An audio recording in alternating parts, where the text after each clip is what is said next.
Hello everyone, my name's Andy from GovPrep.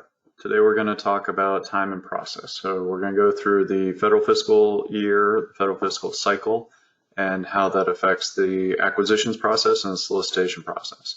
So some things you need to know and keep in mind. We'll jump right in.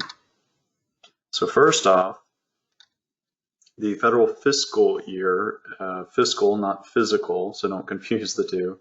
The fiscal year is commonly referred to as FY, and then the last two digits of the year you're talking about. So right now it would be FY20, for example. That represents October 1st of 2019 through September 30th of 2020.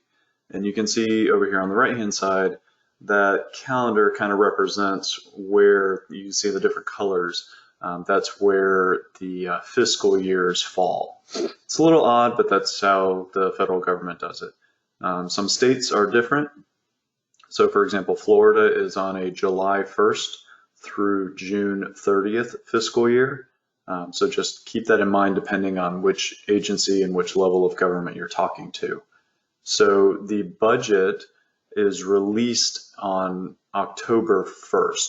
And this is when, leading up to that, July, August, September, is when we hear in the news about, Congress debating and talking about the budget and the president submitting his or her budget to the Congress and getting that approved.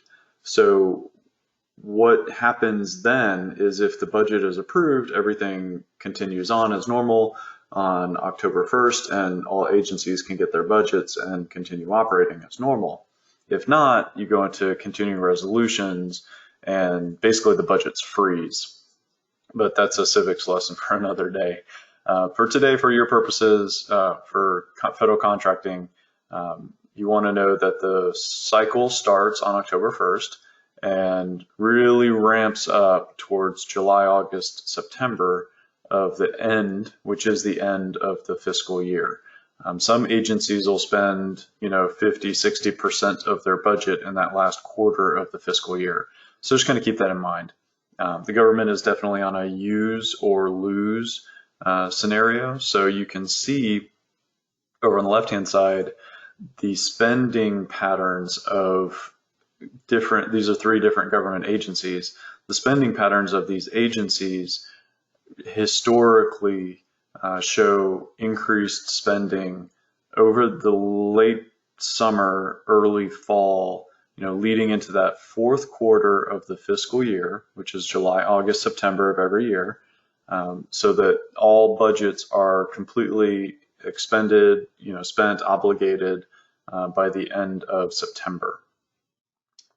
So let's take a look, and you can see the peaks and valleys here. So I can tell you, without even reading these down here, I can tell you where September falls on each of these calendars. So just something to keep in mind.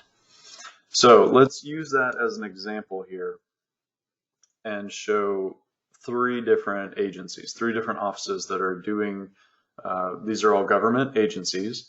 And I'm just going to use this as an example to kind of show you how the government looks at things, because it's a little bit different than how commercial business operates.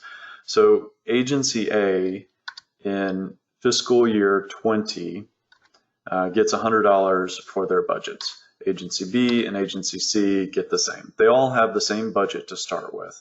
Well, Agency A is really struggling, and they're not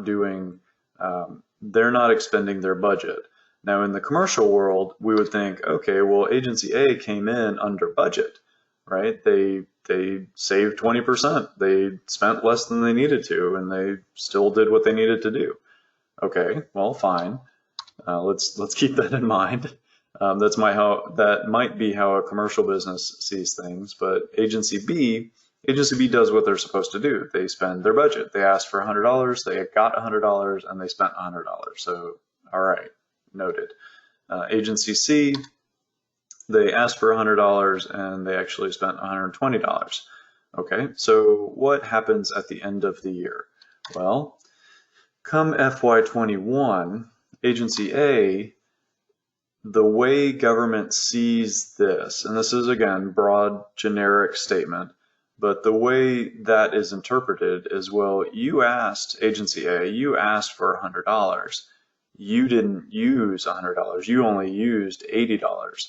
So we're not going to give you $80, we're not going to give you $100 next year. We're just going to give you $80 next year because you seem to be able to get the job done with your $80.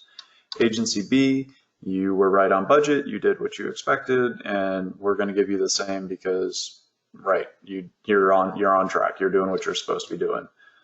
Agency C, man, you must be doing such a great job that you exceeded your budget, and you must be doing such a great mission that you need additional funds to do your job.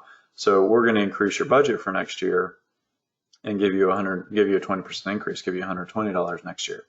So keep that in mind for how the federal cycle works. And again, this is a gross generalization, but this kind of gives you an idea. The Agency A contracting officer is probably getting fired.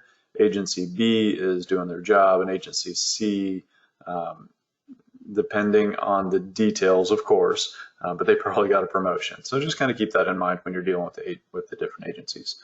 Just to talk again about the cycle there, if you are introducing yourself to a contracting officer for the first time on September 29th or September 28th, right before the end of the fiscal year, contracting officers are probably going to be too busy to take your phone call right then and get to know you right then, because they are head down, nose to the grindstone, trying to get the last few dollars obligated before the fiscal year ends.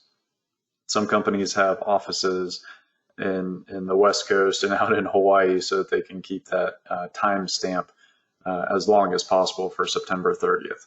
So just kind of keep that in mind.